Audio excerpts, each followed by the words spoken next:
I don't really tell people about this because it sounds small when you say it out loud, but it's one of those things that never left my head. This happened a few years ago when I was still living at home and working irregular hours. Some days I'd come home late, other days early, and my routine was all over the place. One evening I came home earlier than expected and noticed the hallway light was on.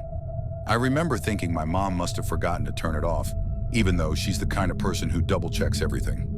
I didn't think much of it at first. Later that night, when I went to bed, I heard someone walking around downstairs.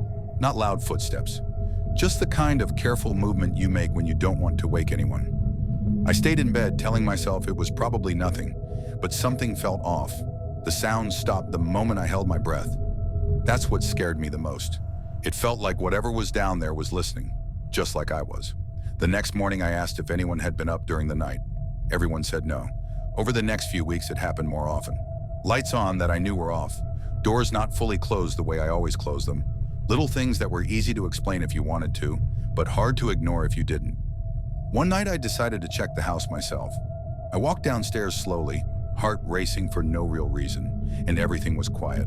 Too quiet. When I turned around to go back up, I noticed the front door was unlocked. I clearly remembered locking it before bed. I locked it again and stood there for a while, just listening. I never saw anyone. Nothing ever actually happened, but even now, years later, when I hear a sound at night, my body reacts before my brain does. And I still don't know if that's because something was really there or because I never found out what it was.